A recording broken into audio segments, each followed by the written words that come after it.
প্রতিদিনই সকাল শুরু হয় দৌড়ের মধ্যে। ট্রাফিক, অফিস, কাজ আর ক্লান্তি, এই চক্রে ঘুরতে ঘুরতে যদি প্রশ্ন আসে, আমরা কি কাজের জন্য বেঁচে আছি নাকি বেঁচে থাকার জন্য কাজ করছি? ভাবুন তো, যদি সপ্তাহে কাজ করতে হতো মাত্র 4 দিন আর বাকিটা সময় থাকতো শুধু নিজের জন্য, তাহলে কেমন হতো জীবন?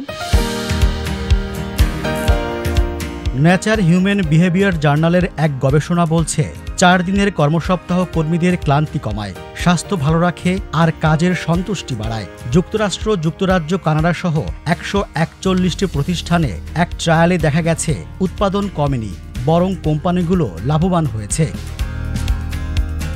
ট্রায়ালের বিষয়ে প্রধান গবেষক অধ্যাপক ওয়েন ফ্যান বিবিসিকে বলেছেন, ট্রায়াল শেষে 90% কোম্পানি 4 দিনের কর্মসপ্তাহ চালু রেখেছে। কর্মীরাও খুশি, প্রতিষ্ঠানও লাভবান। কিন্তু পৃথিবীর অন্য প্রান্তের চিত্রটা ভিন্ন। চীনে আছে 996 সংস্কৃতি, সকাল 9টা থেকে রাত 9টা, সপ্তাহে 6 দিন। ভারতে প্রযুক্তি আর আর্থিক খাতের কর্মীরা বৈশ্বিক চাহিদা মেটাতে দিন-রাত এক করে ফেলেন।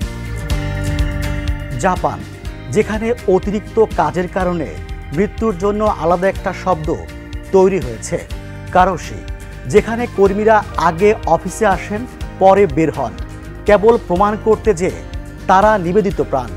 আইনগতভাবে বছরের পর বছর ছুটি থাকলেও তারা নিতে চান না, কারণ সহকর্মীরা হয়তো বিরক্ত হবেন।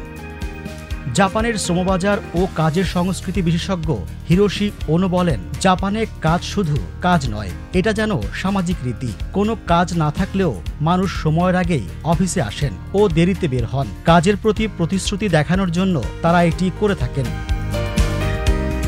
তার মতে এটা আসলে প্রদর্শনমূলক। মার্শাল আর্টে যেমন নির্দিষ্ট ভঙ্গি বা কৌশল মেনে চাল দিতে হয়, এখানেও তেমনি কাজ করলে তা দেখানোর একটি বিষয় আছে। অর্থাৎ এখানে কাজ শুধু দায়িত্ব নয়, এক ধরনের সামাজিক প্রদর্শনী। কিন্তু পরিবর্তন আসছে। আইসল্যান্ডের 90% মানুষ এখন কম সময় কাজ করেন। দক্ষিণ কোরিয়া 2025 থেকে 4.5 দিনের কর্মসপ্তাহ চালু করেছে। টোকিও, দুবাই, এমনকি আমেরিকার পুলিশ বিভাগেও দেখা গেছে কম দিন কাজ মানে কম উৎপাদন নয়, বরং খরচ ও পদত্যাগ দুটিই কমেছে।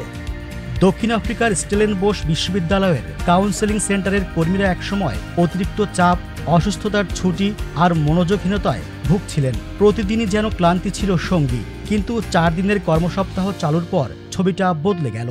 6 মাসে অসুস্থতার ছুটি 51 দিন থেকে নেমে এলো মাত্র 4 দিনে।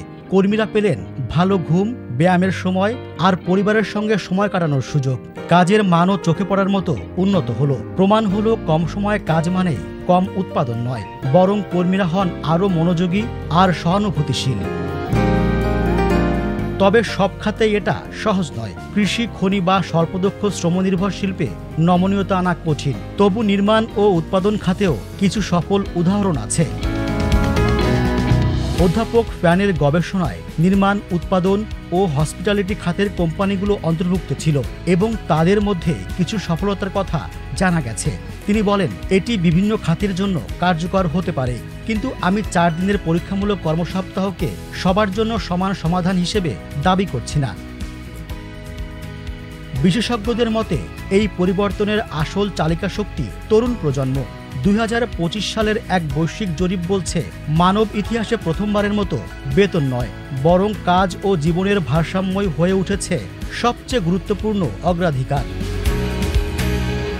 দক্ষিণ কোরিয়ার তরুণ কর্মীরা খোলাখুলি জানাচ্ছেন, তারা কম বেতন মেনে নিতে রাজি, যদি বিনিময়ে পান ছোট কর্মসপ্তাহ এবং নিজের জন্য কিছুটা নিঃশ্বাস নেয়ার সময়।